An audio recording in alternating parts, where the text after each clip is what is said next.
It is the joy of parents to see their children become prominent persons in the future. Every child aspires to make an impact in the society when they grow. The world hopes for an environment filled with joy, peace and happiness. But what do we see? Peace is now exchanged for war, happiness exchanged for sorrow, and the pen has become the gun. Every single day, the media landscape across the world is filled with news of extreme violence and terrorism. Unfortunately, most fingers point to one religious group, Islam. Is it a fact or fiction? What went wrong? The question is, what is it that attracts young men and women to become radicalized into terrorist groups? Give me the strength, I need to worship you more.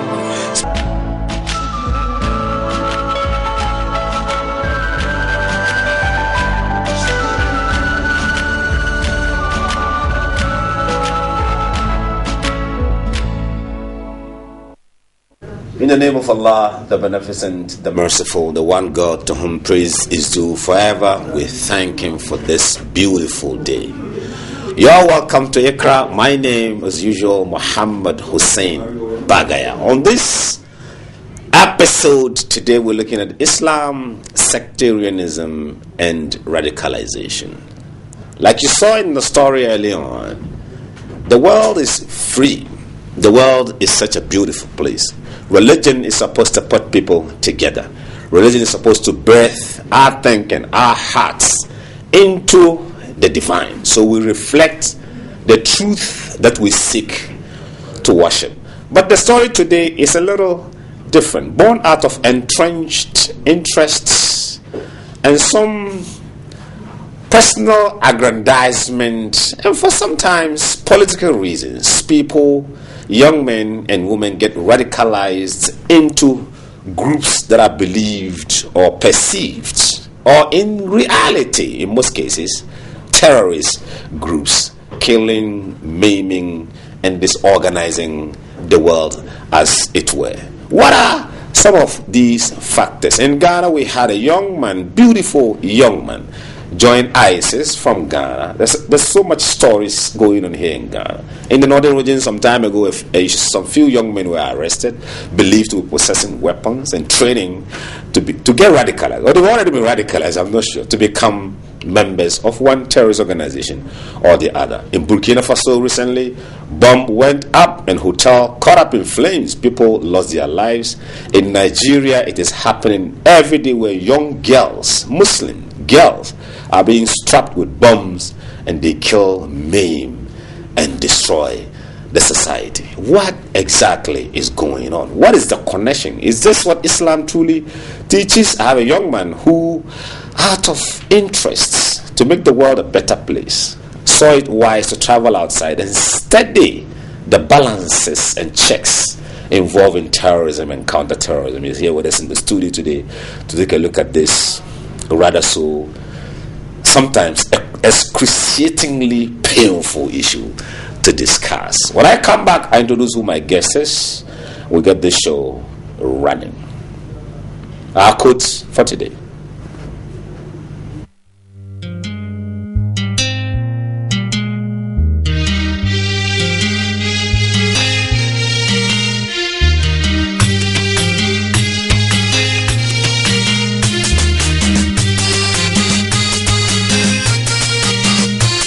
لبيك اللهم لا شريك لبيك لبيك اللهم لا شريك. Well, those are our quotes for today. You can make so much wisdom out of this quote, and you have us to communicate with www.facebook.com/Ikras Show is where to find us with your comments, your contributions, and probably you would find some question there for yourself. What do you think, in your own thought, are some of the factors that lead to getting these young men and women radicalized into terrorist groups and organizations? Your answers are as good as this show itself. Stick around, I'll be right back. This is Ikra, proudly sponsored by Sasu Kumuntutumbrako. Ni ne Ajiya Rukayya mai shinkafa kasuwan Garba. Yayi ku dinga duban Ikra bisa kan TV3. Station mai dadi, station mai muhimmanci, station mai walawa. Shi yasa Ikra ba saran shi. No size.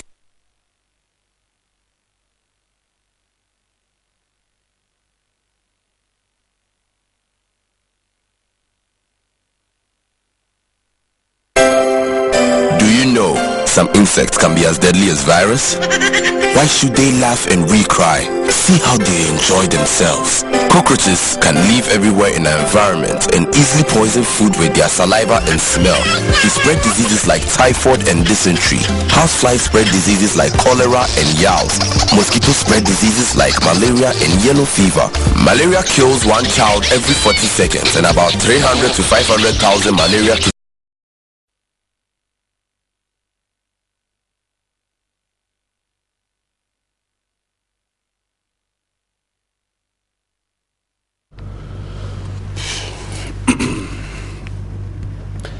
Assalamu alaikum. In the name of Allah, the sweetheart, you are welcome back to Ikra, proudly sponsored by Sasso Kumuntuntum Preko. I'm in the studio this morning with a young, beautiful gentleman, Mutaru Mukhtar, the executive director for the West African, am I getting it right?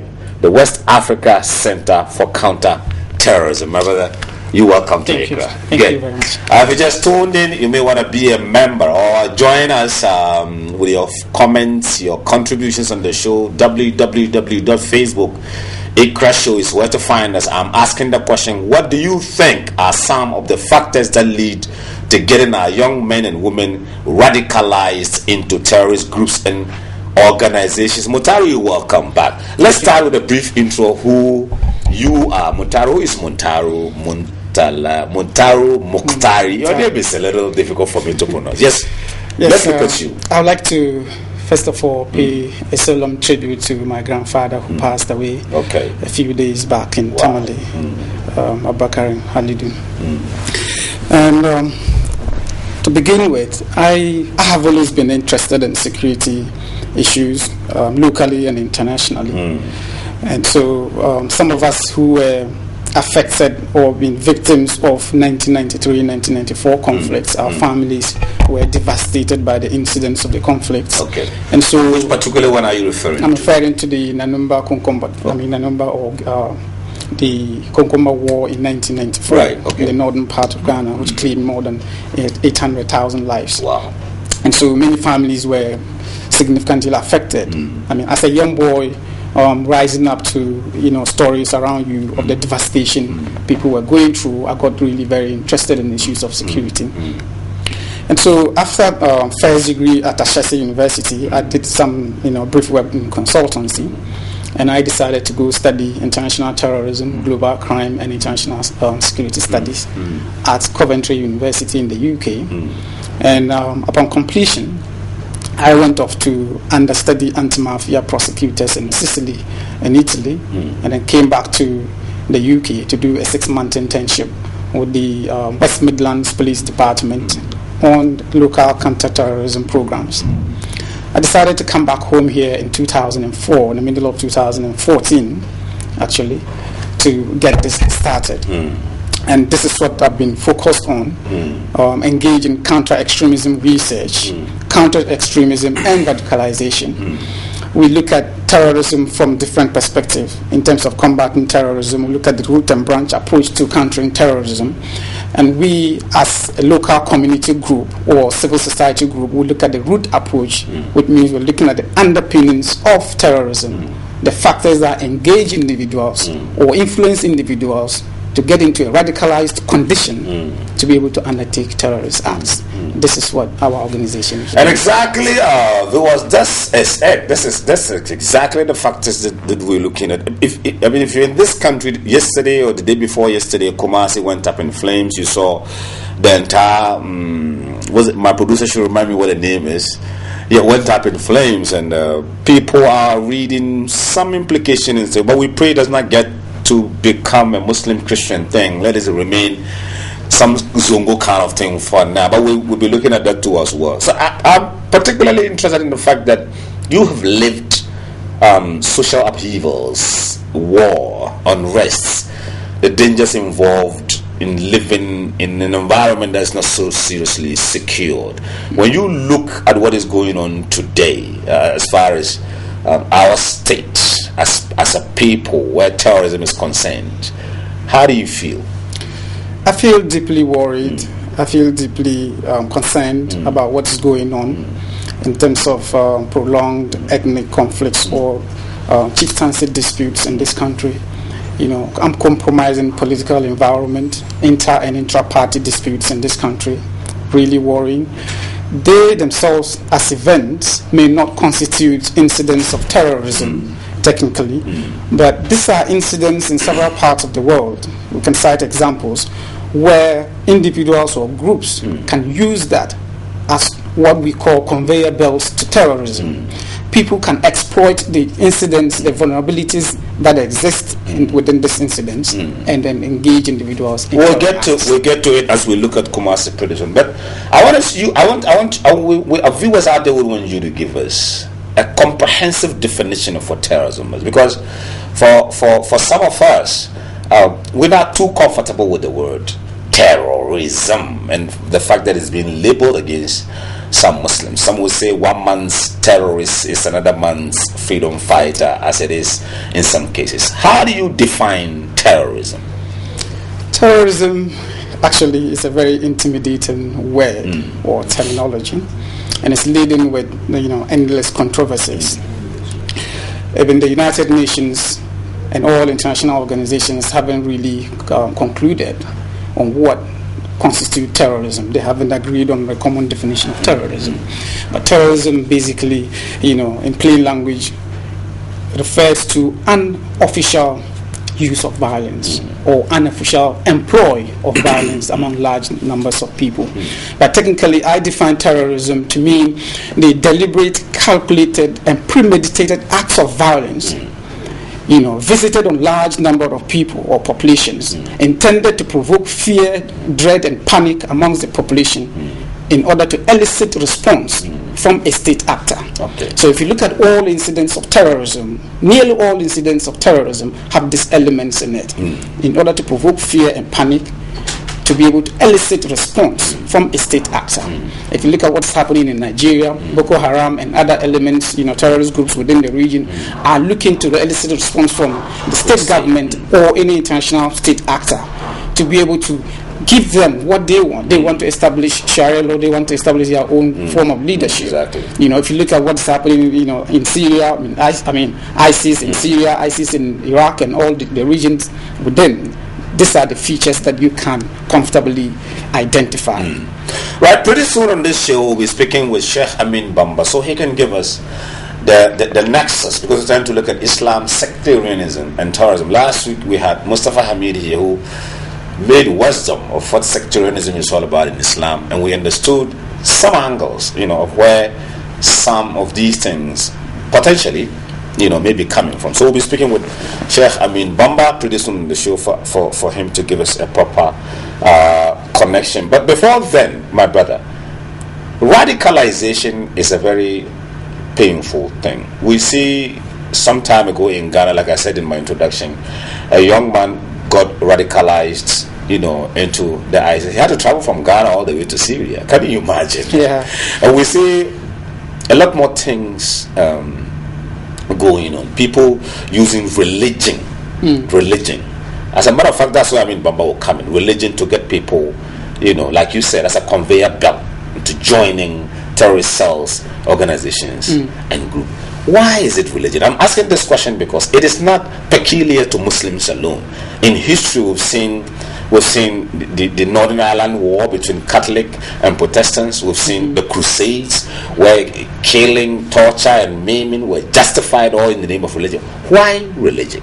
Why? To be able to understand why religion, it's often invoked in several instances of terrorism. We may like to travel back a bit into history. Right.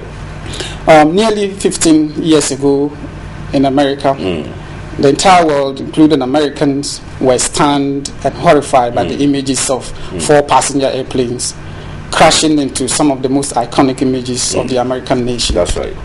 It resulted in the death of nearly 9,000 lives, 3,000 lives from 90 different countries. Right. Reckoning economic damage far in excess of $55 billion at the time, probably more than twice the GDP of Ghana at the time. This is really significant. This was commandeered by 19 individuals who were influenced by an ideology and a thought condition irreconcilable with mainstream views, particularly America's views.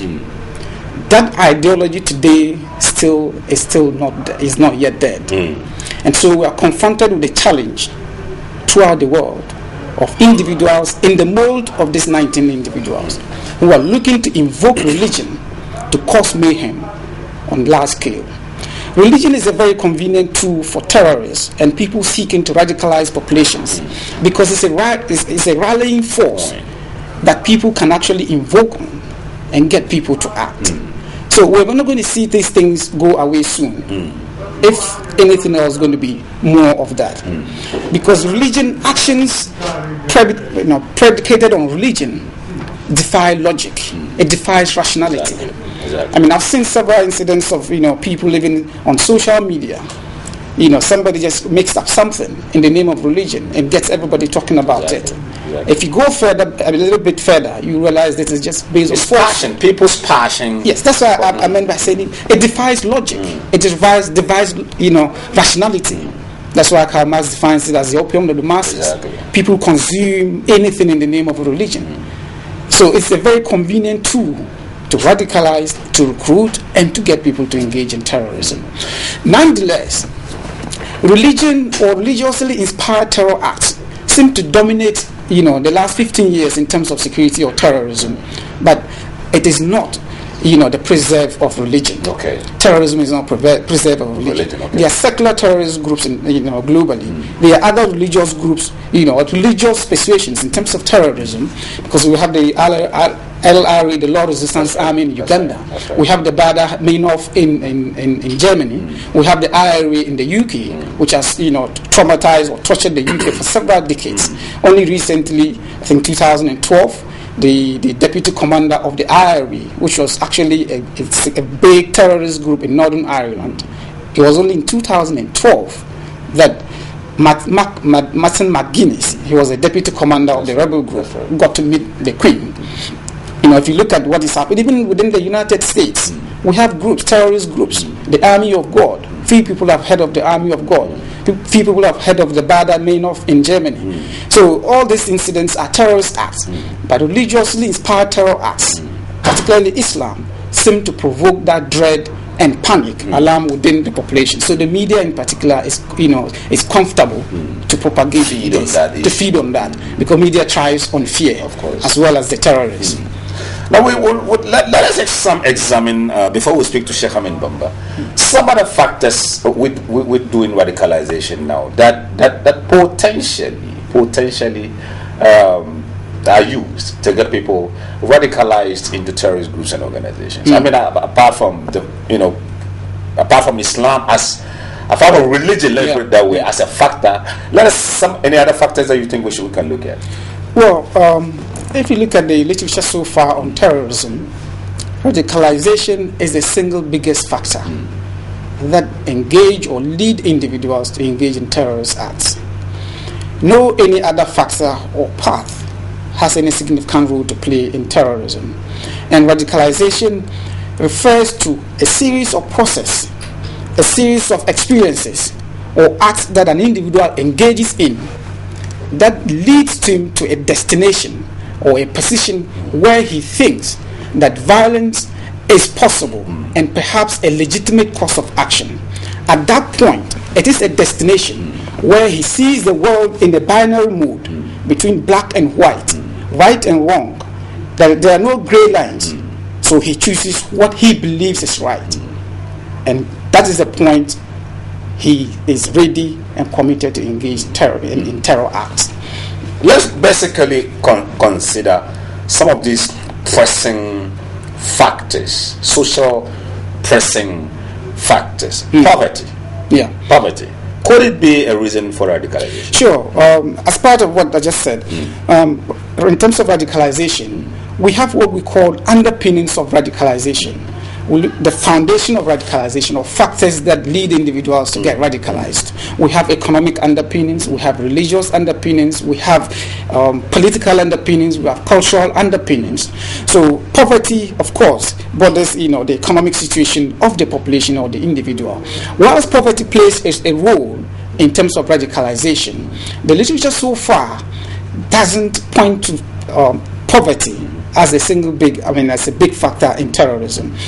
The stereotypical assumptions of who a potential terrorist is based on religion, based on gender, ethnicity, nationality, political persuasions are not only contradictory or wrong, but they are dangerous. You cannot profile somebody. We cannot have an assumption of a terrorist in the mode of poverty, in terms of politics, in terms of whatever. So there are several factors, and no particular single factor can explain the reason for somebody getting radicalized. It's a series of factors. It could just be, let me create this situation. There are instances, if you look at literature on terrorism, where an individual lives a very normal life. A very normal life like you and I. Never engaged in any act of violence, never been engaged in any crime, and then all of a sudden he feeds on some information, some strong pillar in his family, or some significant feature happens in his life. It can escalate his views in terms of how he views the world. That incident is significant enough for him to engage in some act of terror. Right. So, for instance, if somebody is found in a society or community where, say, there are just few individuals that he can easily associate with, say, his family and kids, and his family, everybody's gone due to, say, war or any conflict, that incident is significant. Or somebody who's been looking for a job for a long time, say, for 4 years, 3 years, hasn't had any job, his wife or his girlfriend deserts him. Something simple like that. You mean, by implication, anything could get somebody motivated? Yes, exactly. To get radicalized. Yes. It could be economic reasons, it could be political reasons, financial reasons. It could be financial reasons. I was going to cite the Timothy McVeigh situation in America, and quite recently the young man in Norway who took up Breivik.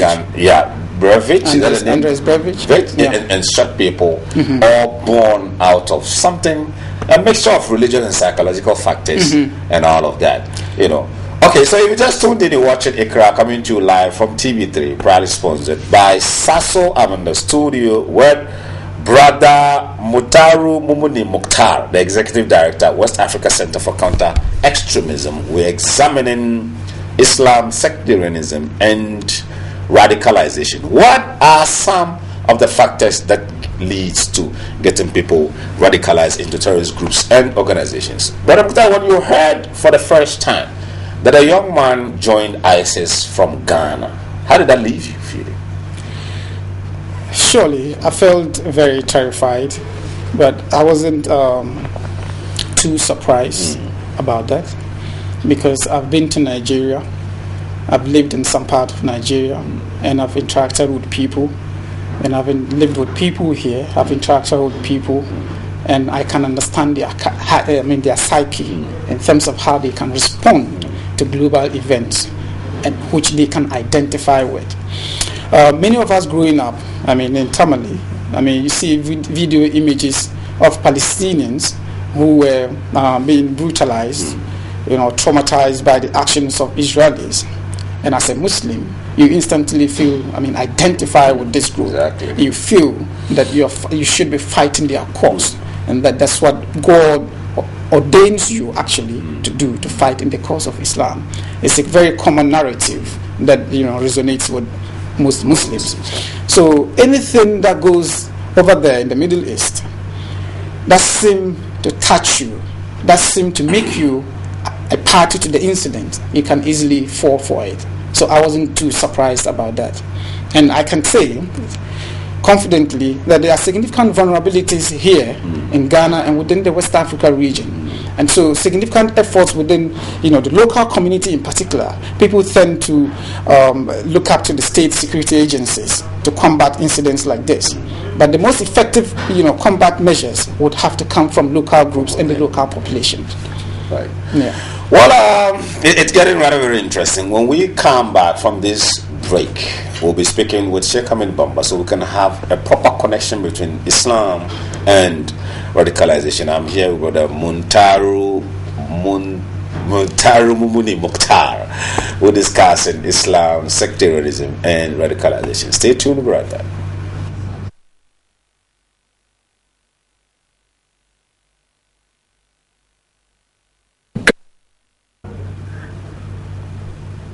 That is a political motivation, economic motivation, rather than religious motivation. You get it? Yeah. When you interpret it politically, then you find a reason. In fact, it is the reason and the greatest motivation why you find a person born there. Then he grows up to find out that his parents died through the struggle. Then he will relocate, born in one country, relocates to get education in another country, moves to a third country to engage in terror, and then try to seek refuge in another fourth country. So the motivation there is political and not religious. Struggle for survival. So the world should come together to address that. Once that is properly addressed through the systems like UN, then definitely we'll find solution to that. But when the person happens to be a Muslim, all other angles are ignored. And then the religious persuasion of that individual is emphasized. Just to tag Islam black.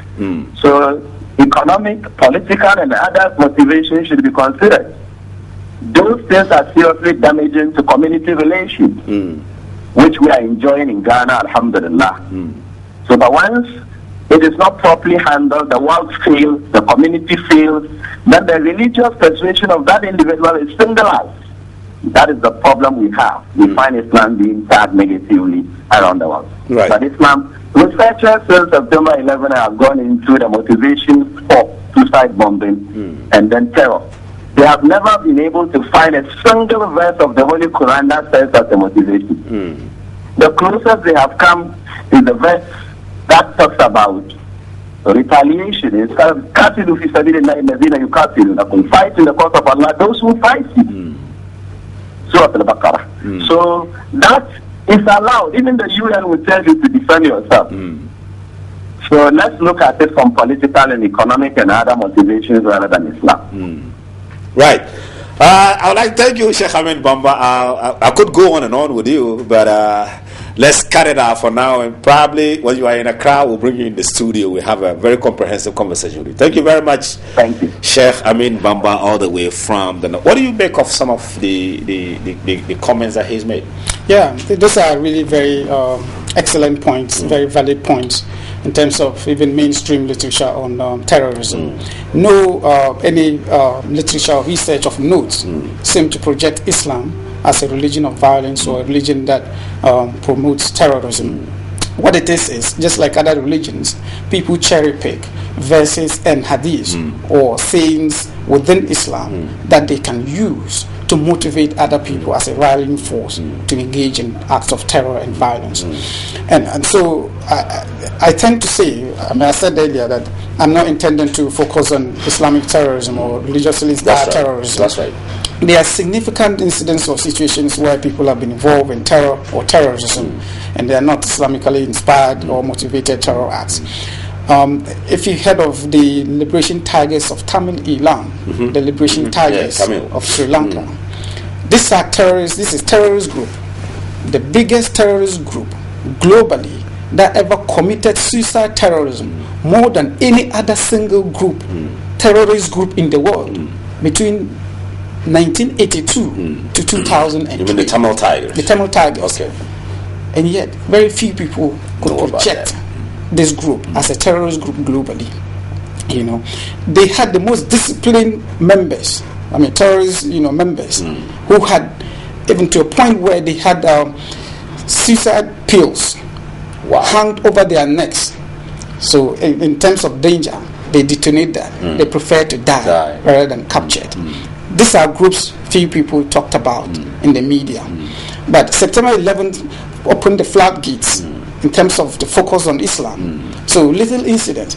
Even if you go to America and other places within Europe, there are things we call agent provocateurs in security terms. Security officials who are deliberately positioned to be able to motivate people through whatever means to commit acts so they could be arrested.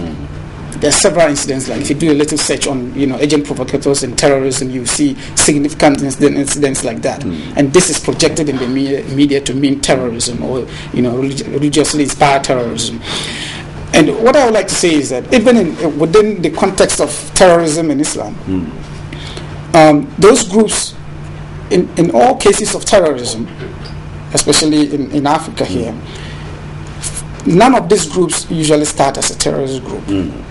They usually start as a group responding to making grievances, looking for a response from a state actor or local actors. And when the response do not come forth, this degenerates into different grades and levels to a point where it cannot be handled. Like the South African struggle, for instance. Exactly. At a point, many members of South Africa were described as terrorists.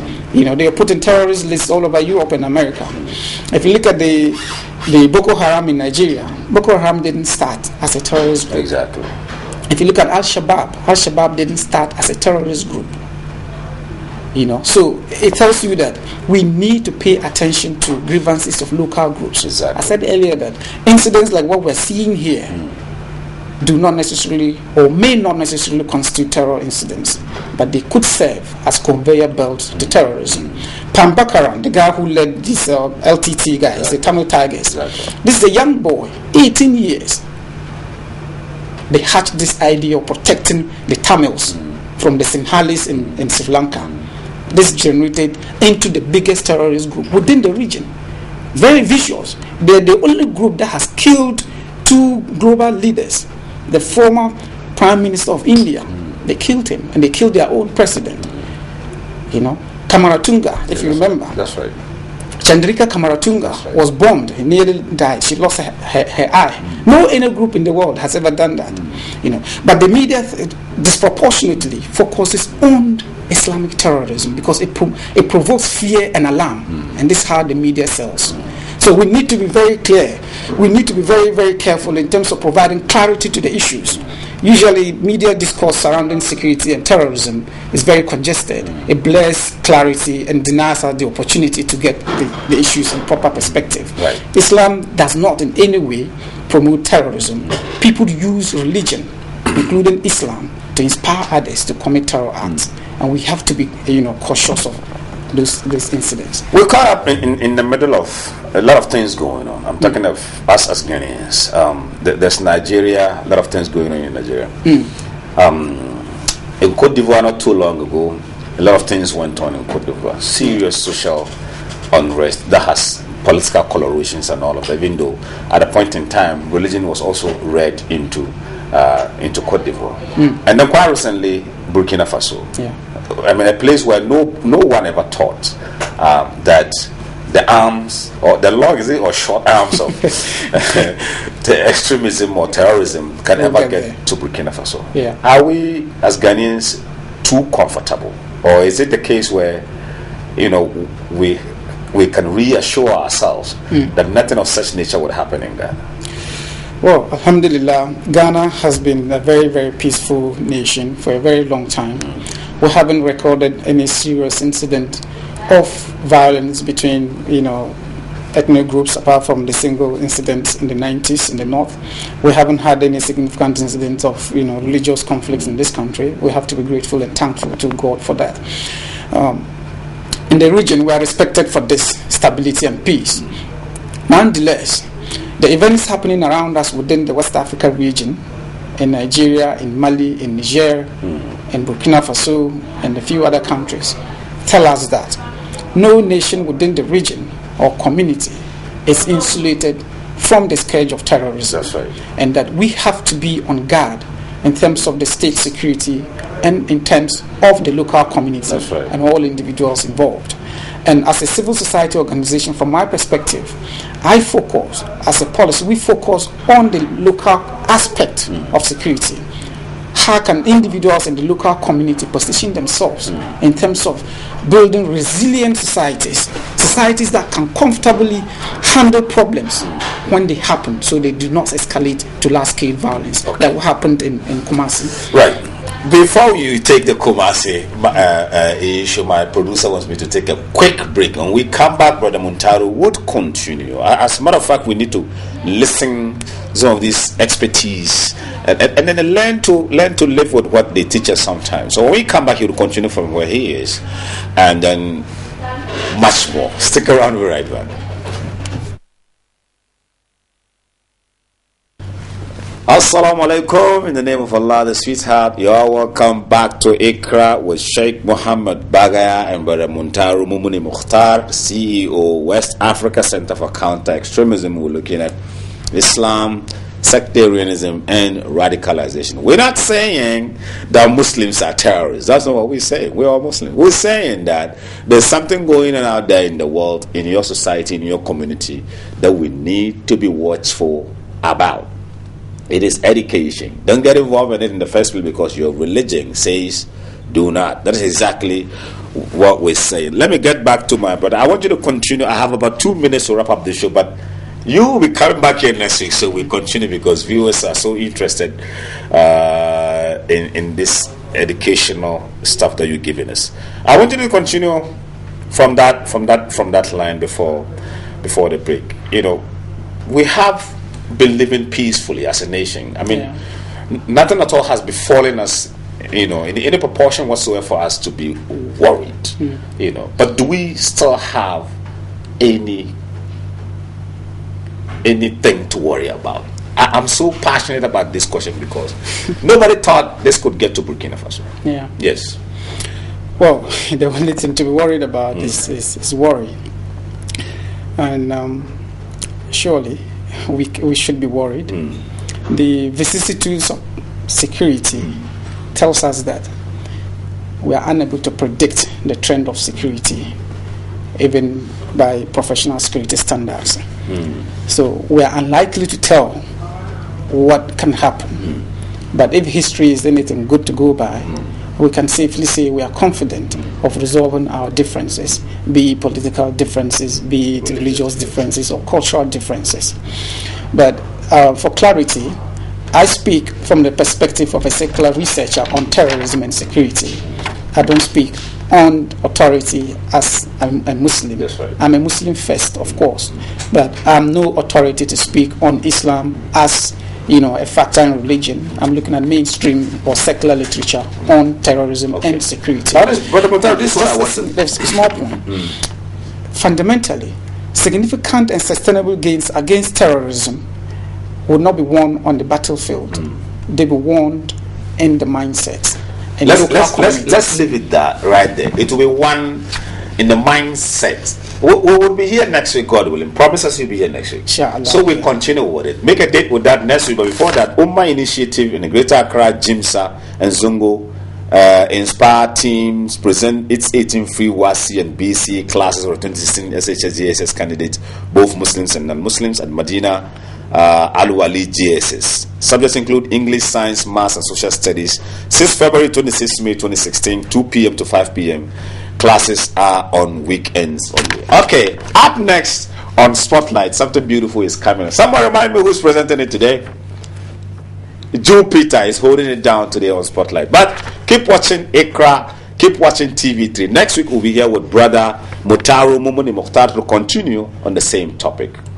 Stay alive. We'll be right back next week.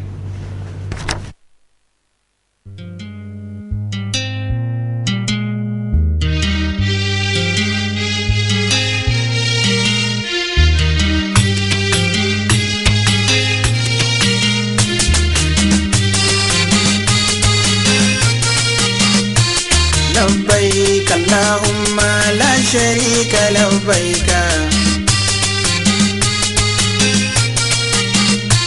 لبيك اللهم لا شريك لبيك